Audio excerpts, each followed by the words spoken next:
Sound Studios starring Maggy Martinez and the Hot Seat Interview. Y ahora con ustedes, Maggy Martinez en Caliente.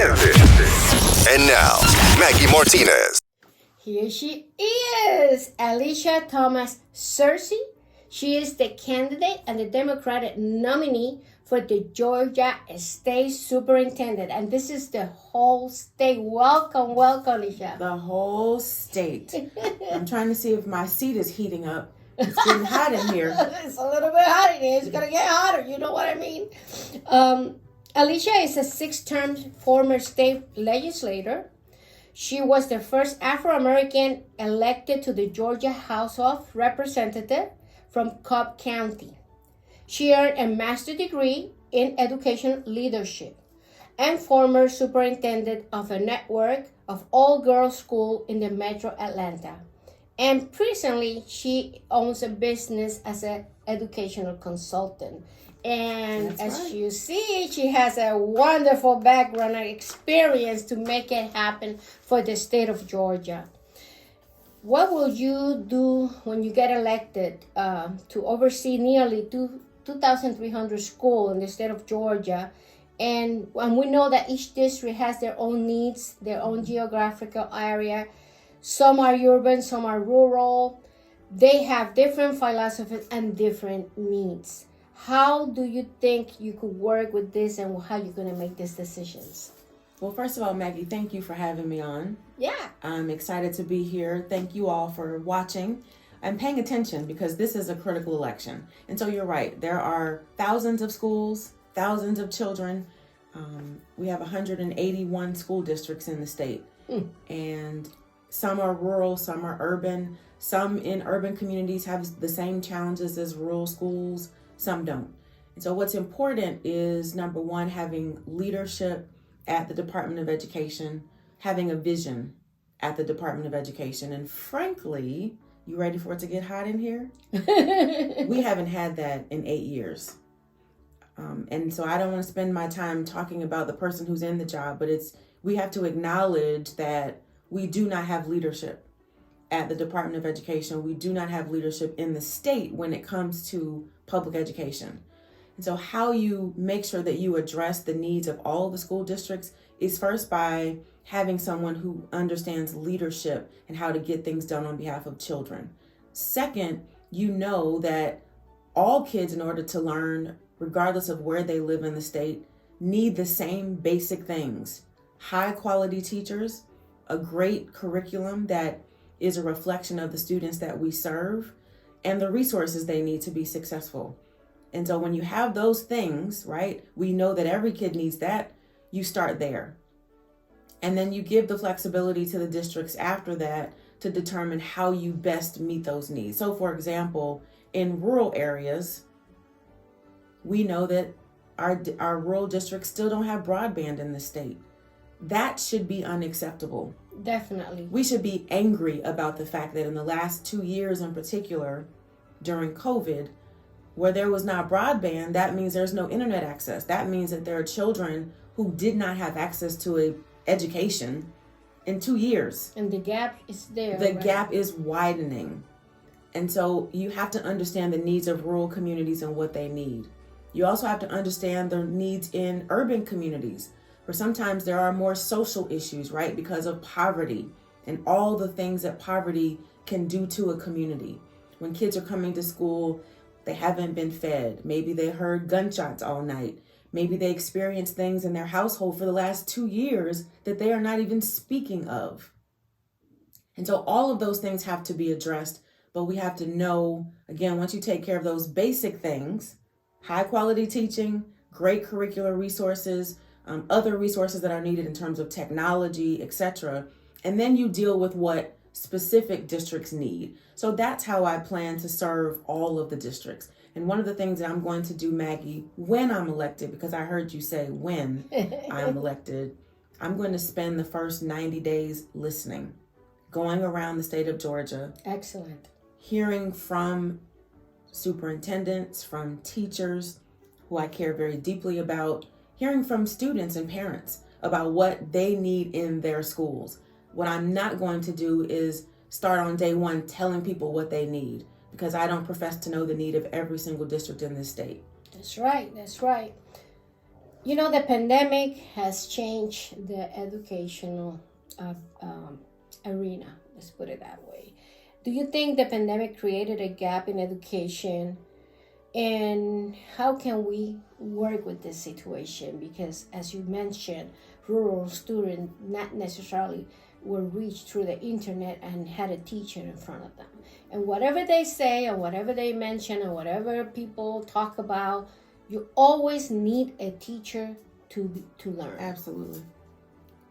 So the pandemic was a difficult time. I would argue that going through the last 2 years in public education are probably the hardest years that we will face in our lifetime, because there was so much uncertainty. Again, going back to leadership, districts were left on their own to figure out how to manage through a pandemic.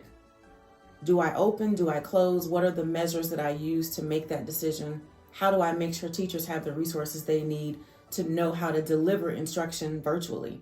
There are many teachers, and I don't need to tell you this, who felt like they were first year teachers for, even though they've been teaching for 20 years or 15 or 10, learning how to deliver instruction virtually is very different than in person. It's a different story, definitely. They were not prepared.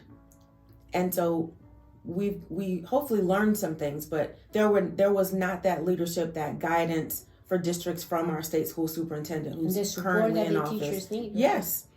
Mm-hmm. And so, there were many, many challenges, gaps in instruction, gaps in learning, and then we won't even talk about the mental health needs that have gone unaddressed, that are even more so now that kids are back in school and they're trying to readjust to life, much less being in school. And again, you're a former teacher. Think about this. A kindergartner who started school in 2020, who was trying to learn to read from a teacher who was wearing a mask. They were in school 1 week, out of school the next week. Then for the next 2 years of their lives, then all of a sudden they show up in second grade in school for the first time. They don't know the rules and the structure of attending school. That's right. And then we're wondering why we're seeing so many behavior issues. We're all trying to adjust to a new world. It is. And so here's what I think, again, why leadership is important. When you have a challenge like this, good leaders say, where are the opportunities? So I think the opportunities are, we should never return to school the way we did it 2, 3, 4 years ago. Never. We should never return to that. We already had gaps. We already had students who weren't learning at high levels, not of their own fault. And so you use this to say, you know what we did learn? That we could use technology to reach a whole lot more kids. That kids are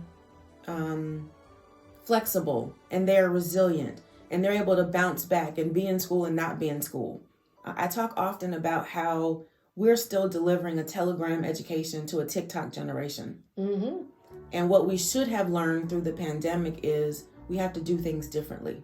And so while we have to fill those gaps because there has been learning loss, and districts have a lot of resources in order to do that, the question is, are they using them in the right way? We don't know, because this Department of Education currently isn't tracking how those funds are being used. But when I'm elected, because that is the key word here, I'm going to make sure that we are tracking what districts are doing, that we are evaluating their practices, that we are investing in the things that are working, and that we're paying attention to where students are and giving schools and districts the resources to get them where they need to be. And definitely we're going to have a big gap in terms of reading, because it's impossible that you could teach phonics through a computer. That's right. The student needs to see your lips, yes, the movement of your lips in order to learn the language, especially when you are a student that don't speak English. That's right. So through the computer, it's very, very difficult. I have always been concerned about the State Board of Education.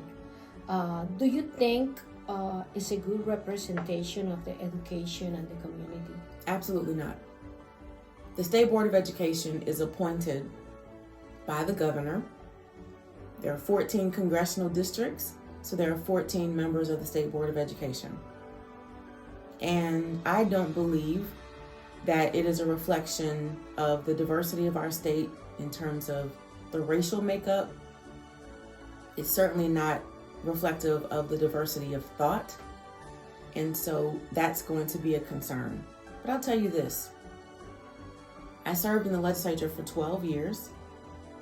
Every year, it was controlled by Republicans. Right. I'm a Democrat. But I am one of the most effective legislators, Democrats that served in the House in the last 15 years. Because I figured out how to work across the aisle, particularly when it comes to education. And so it doesn't matter to me who is on the State Board of Education.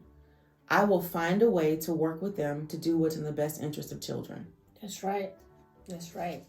But the governor can think about this and reevaluate the people that are there, because they're ambassadors and they're supposed to be there out there in the community to find what's going on. Absolutely. Because your job as a state superintendent for school will be easier if your state board is with you. Absolutely. And is working with you. Yes. But when you have a state board that it doesn't believe in your principles and how you want to do things, things get tough. Yes. And sometimes people don't even think about the kids and the teacher. They think about power, right, and how we're going to do this and how we're going to do that. Like you mentioned in your debate the other day, politics getting in education is not a good thing. Right. And certainly it's not. Georgia attempts to draw experienced teachers back to the classroom. If you ask me if I want to go back, no, I don't want to go back. I'm a former teacher, certified by the state of Georgia. And according to the teachers' retirement system of Georgia, more than 56 retirees, those are teachers, qualified, but less than 100 has contacted the system about returning. And I think we talk a lot about kids and parents, but we forget the base, the foundation of education are the teachers. Yes. Does Georgia has a shortage in how can we help the teachers in terms of everything, rights and everything? Great question. So my platform, the issues that I'm focused on during this campaign, first and foremost, are school safety. Second, teacher burnout, addressing teacher burnout and the teacher shortage. And you are correct. And I want to go back to what you mentioned first about the 56,000 retired teachers who would be eligible right now to go back into the classroom. There's a new law that was just passed. It would allow them to go back to the classroom, get a full-time salary, and draw their full retirement at the same time. You can get 2 paychecks. Okay? But out of 56,000, only 100.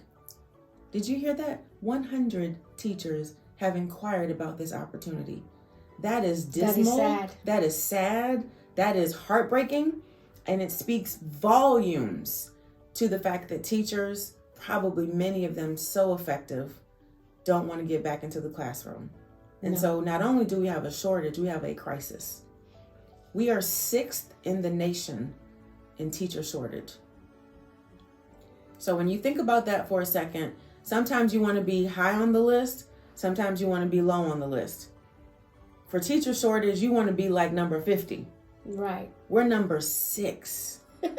So we are in a crisis when we talk about a teacher shortage. Why are we at a shortage? Because teachers feel disrespected. All the time. They don't feel supported. Yes, pay is a huge issue. It You is. shouldn't have to work 2 or 3 jobs in order to make ends meet as a teacher. It doesn't make any sense. But we're also overburdening teachers with unnecessary paperwork. We're stressing them out with high stakes testing. The list goes on and on and on. There's no support in terms of mental health. I think principals are probably pressured as well. And so they sometimes are creating these environments where teachers don't feel respected and supported. Then they go to school and in some cases, kids are cursing them out. They're throwing desks. They're creating environments that are not conducive for learning. Who would come back to an environment like that? Nope. So I completely understand it's why it's number 2 on my list in terms of addressing that. How do we address that?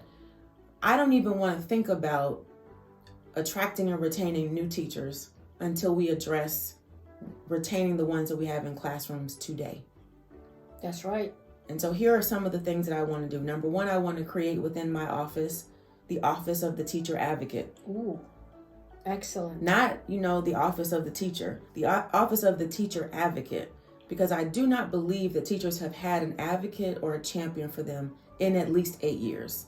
No one is standing up for teachers, fighting for them, getting them the resources they need to be successful in classrooms. And Guy and Paige is not doing it for the teachers. And I'm telling you, they're not. And I'll just say this, and it is what it is.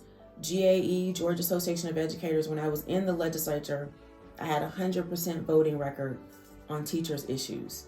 I've gotten awards from GAE and CCAE, the Cobb County one. But when I ran for state superintendent, they decided to endorse the sitting state superintendent, who is also a Republican. He is the only Republican endorsed by GAE. That's sad. It is sad and it's ridiculous. And let me tell you what makes me mad about it. Now it's about to get hot in here. Let's get it hot. Okay? And you're a former teacher, so you know. GAE has spent the last 6 months complaining about how frustrated teachers are, how their hands are tied because of this divisive concepts law that was passed. The teachers don't know what they can teach. They're afraid that they're going to lose funding for their districts if they just teach what they've been trained to teach.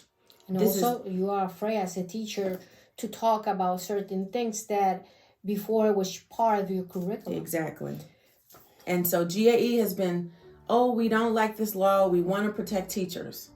They've been talking about how teachers are frustrated. So how is it that you would then go back and endorse the same person who has fought for this divisive concepts law? Before the legislature passed it into law, this sitting state school superintendent got this policy passed at the State Board of Education. Okay? So GAE ought to be ashamed of itself. Yes, I am saying it publicly. And I'm going to look into the camera because I want GAE members to hear me very clearly. You already aren't getting paid enough. You're paying dues to an organization that claims to represent your interest, but they are supporting the very person who is contributing to your frustration. That's not just disrespect. That's a slap in the face for the things that you believe in, the things that you are investing your hard-earned money in. GAE does not respect you enough to stand up for the things that are important to you. Instead, they're playing politics with you. Right. They're playing politics with your hard-earned money. They are not respecting the things that are bothering you, that are causing you to leave the education profession in droves. And so what I would say to teachers who are watching this, who are members of GAE, you ought to be asking the question, why would you support a person who is responsible for this policy that ties your hands as professionals? Why would you support the very person who says he's the only classroom teacher in this race, so he should understand more than anybody else how important it is to stand up for teachers? But you know what? He didn't. He's not standing up for you. He's not fighting for a raise for you. He's not fighting for anything when it comes to teachers. Instead, he's fighting against you. He is the one who is tying your hands. So when you see that literature that tells you to vote for Richard Woods, you ought to send it back in the mail to GAE and tell them to represent your values and what you really want instead of politics. Not only that, we could start a movement that if they're not going to be working with the teachers, we just have to do one simple thing. When you're ready to sign your membership, say no. That's right. And go with another one. I know the state superintendent doesn't work with unions, but we know the platform of the Democratic Party is to help enhance and work with unions in the state of Georgia. Do you think eventually the teachers should become unionized? Well, Georgia's a right-to-work state, so our laws prevent that from happening. And I don't see any time in the near future where that law will change. But I think there's a place for teacher organizations. There's a place for labor unions. The problem is they got to put the politics aside and actually work on behalf of the people who are paying their dues. As I said, when I was in the legislature, I had 100% voting record with teachers, 100% voting record with labor unions. And I want teachers and workers to know that I have stood for you, and I need you to stand with me, even if your organizations aren't standing with me. It's not about the politics, it's about who's going to work on your behalf. And I think there's a need for you to have representation. It's just got to be someone who truly represents your needs and your values. One thing that I started studying my doctoral degree, I got 9 degrees for my doctoral degree, but then I decided not to continue because the state level superintendent decided that no longer you are going to receive this salary if you have a doctoral degree. And the only way they could pay that if you go to the administrative area, which I don't like administrative area. I like to be in the classroom. I think eventually if we want the teachers to be competitive, but also bring to the classroom those experiences that you build up in your doctoral degree, because that's what it's for, right? What's the use of having a doctoral degree if you're not going to bring that knowledge into the classroom? My master's degree is teaching with technology, but I decided to retire because, but I should have thought about it, because thinking of what you just said, I could mentor a lot of teachers during the pandemic about the situation, but in reality, I was not aware of it. I was not aware of it. But well, now you can become a consultant and go back and teach teachers without having to be in the classroom. How about that? Right. Because we need your expertise. Thank you. And they took it out of the pay scale.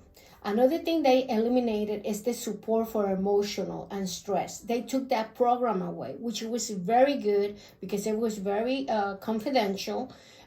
It was paid by the state, and you could go in there and say, listen, I am so stressed this week. I really need some time for myself instead of me taking the vacation time. You see where I'm going? Yes. But that program, they eliminated that program too. The governor of Puerto Rico eliminated the reciprocity with license because he was losing his teachers. But this is the problem.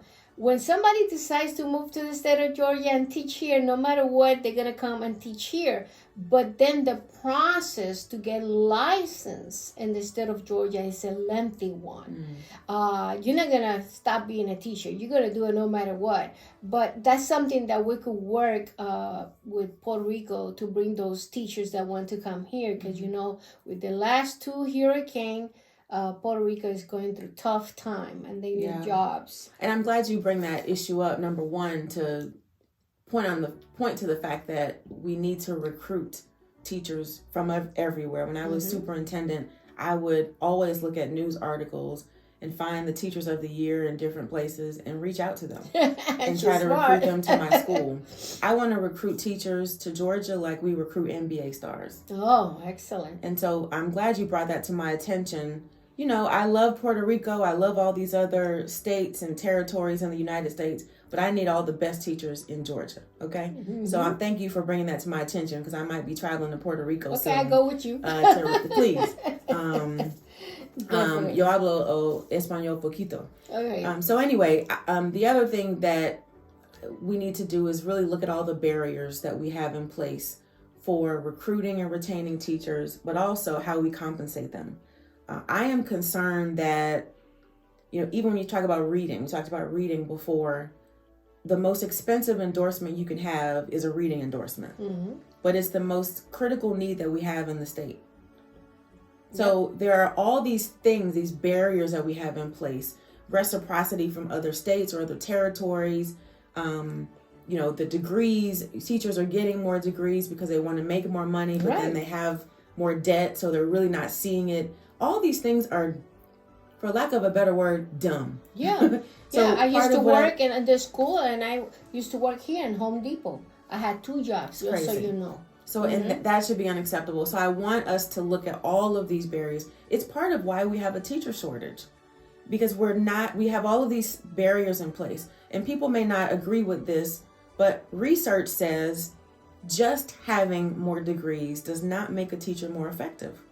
And so paying them just to have an additional degree and that doesn't mean more effectiveness is not the right investment, I don't think.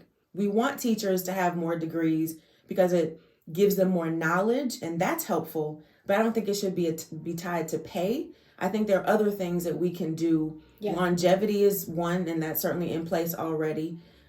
Taking on more responsibilities, getting more training and certification, I think is helpful so that you can improve your practice. But just saying I'm going to go get another degree so I can make more money, that does not help anybody. Yeah, I think the state needs to take care of that. And when you become a state superintendent, I think it should be one of the main goals that you should have in terms of salary, so we don't have to struggle as teachers. Absolutely. Trying to make ends meet. You see what I'm going about? It's a big priority, and I really want to get to a point where our starting salary for teachers in Georgia is $65,000 a year.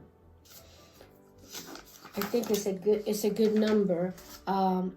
Certainly, we want to make sure that people know what is in your mind. And can you tell the people out there why they should vote for you?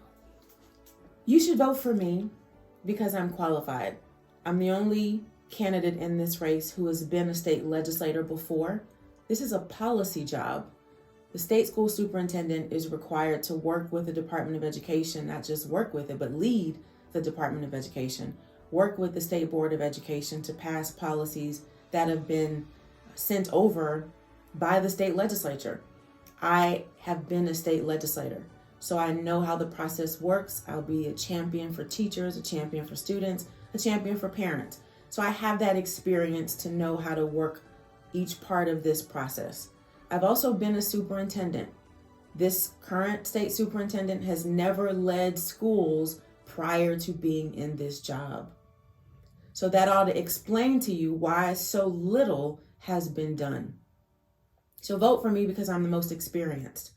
Vote for me because I'm also a parent of 3 school-age children. I'm living this every day as a parent, and I'm watching what's happening in our schools. I have a child with an IEP, so I've been on both sides of the table, advocating for what my child needs every year in those IEP meetings, but also being on the other side of the table as a superintendent, knowing that all the things that are in this IEP, we don't have the resources to do. And so we've got to fix things like special education. We've got to fix things like the funding formula. We've got to fix things like teacher pay. We have not had leadership in this office for 8 years. And I am saying to you, when you think about all of the challenges that we face in public education, they've been there for at least 8 years. Why hasn't anything been done? Because we don't have anybody in the office who's a leader, who has vision, who has the experience, who's living this every day, who has the sense of urgency. I don't have another 4 years. I only have right now. When my daughter walks across the stage in 2025, I want to be her state school superintendent. Awesome. So vote for me because we need change in our state. And while we celebrate record numbers of graduation, and I'm going to see my opponent tonight, and I can't wait to talk about this, we're also seeing record numbers of discipline issues, record numbers of suspensions and expulsions. We're also seeing record numbers of the lowest reading and math scores that we've seen in 20 years. So if I were him, I wouldn't be celebrating high graduation rates because that means a whole lot of kids have been left behind. And so vote for me because you understand we have got to fix public education right now. And I'm the only candidate who can do that. My opinion, and usually when I do the program, I don't have an opinion, but since I'm a retired teacher, I think I'm a little bit entitled to say something. Only 21% of the students that graduate from high school are able to go to college. That is sad because we are creating a society of dumb people. It shouldn't be happening. How can we work, you as a state superintendent, eventually to see if at least the student can come out with some sort of training from the school? Yeah. It's an important issue, right? Again, when I was in the legislature 8 years ago, we had this group that worked together. it was all the state agencies involved in early learning all the way through post-secondary. So the technical colleges of Georgia, the University of Georgia system, K-12, everybody was working together. We don't have that anymore. Oh, no. There's no alignment. Nobody's having conversations. Nobody's thinking through, when a child is born in Georgia, here's what their trajectory is all the way through career. Nobody's doing that work. And so I am concerned that when you talk about this 21%, what happened to the rest of the babies? Where are they? What are they doing? And so we have to be thoughtful about what are the career options that are available to them? What's the military options that are available to them? How are we communicating what these options are to the students, to their parents, to the schools, to make sure they have those resources to communicate that. So it's something that's on my agenda that we've got to have a clear articulation between 0 to post-secondary so that all of our babies know what these options are and that we're thinking about them in every step of the way. My own experience, I have 3 sons, and in order for me to put them through college, it cost us between $159,000 for Fernando to become a pilot. Now he's a Delta pilot, captain for Delta Airlines. Wow. And $91,000 to bring Mark through college, Atlanta Art Institute to become a game designer and 3-dimensional design. But not every parent has a perfect score in terms of credit. Right. Not every parent has been blessed like I have been blessed. Not every parent has the resources that I have as a teacher for me to understand what I needed to do in order to make it happen for my kids. That's right. Because believe me, the process is not easy. I still help people how to get through college. Students, they contact me through Facebook, and it's not easy. It's not easy. So when we think about all this, what is happening with the education in Georgia, we see that as parents, we need a lot of help. Absolutely. And as students, we need a superintendent like you that will bring all these programs together, because if at least I cannot go to college, before I get out there and graduate, I know I have some sort of training for me to survive. And not only that, with that, then I could escalate then to go to college eventually. Yes. Okay, so I hope this is your commitment. Yes. And it's gonna happen. Like we said, this is gonna be hard. So it is what it is, and we are working hard in order to see how can we improve education in the state of Georgia. What will be your legacy? How you want people to remember when you finish your terms? I love that question. I want my legacy to be a public education system that is meaningful to the students that we serve, that they see themselves in the curriculum, they see themselves in their future and their options that are available to them, that what they're learning they can apply in their real life, that they're not just learning geometry and struggling through it, but they're learning math concepts like credit and how to buy a house. Mm-hmm. They are learning entrepreneurship skills, that they take that diploma and it means something. That's right. That when you go to the grocery store, the kids who are ringing up our groceries can add the change. Yeah. And give you back the correct change without having to calculate it if the computer goes down. That our reading scores are much higher. That every single district feels the difference in my leadership. That they have access to more programming like the ones that we just talked about. Mm-hmm. That parents feel more engaged in a public school system that welcomes them. That teachers feel respected and honored. I want, at the end of my 4-year term, for teachers to feel so regarded and so supported in the state of Georgia that everybody wants to come here. Everybody. Yes. When I was at Ivy Prep as a superintendent, I got our teacher retention rate from a 25% to a 75%. That's awesome. How do we do that? We gave teachers the resources they needed. We gave each one of them a $500 professional development budget that they could use the way they wanted. Excellent. We had annual celebrations for them where they got all dressed up, walked down the red carpet. It was called signing day. That's how we did it. And I want my legacy to be that teachers feel honored and respected like they do in other countries. That's right. That when you walk into a store and you say, I'm a teacher, that there's something that happens because people know, wow, that's someone that's worthy of respect. Yeah, like when you say, I am a former veteran. That's right. That respect right there. That's what I want. You say you are a teacher, and you're a teacher? Oh. Right. Well, yeah, it's different. It's different. And it shouldn't be that way. Believe me, people should bow in front of you if you are a teacher or a retired teacher, because you went through a system battling every day with all the tests and all the stress and all the situations that you encounter with parents. Situations like I had a student that hit my face. And I had to make a decision whether I will send her to jail or not.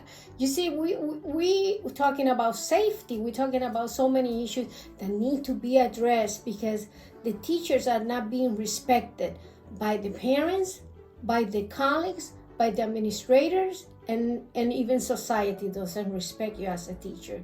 It's like you are nothing. You are to the side, and it shouldn't be that way. It should not, and it must not. And when I'm state school superintendent, that will change. I told you this interview will be different. Well, this is Maggy Martinez, the hot seat interview. Until next time.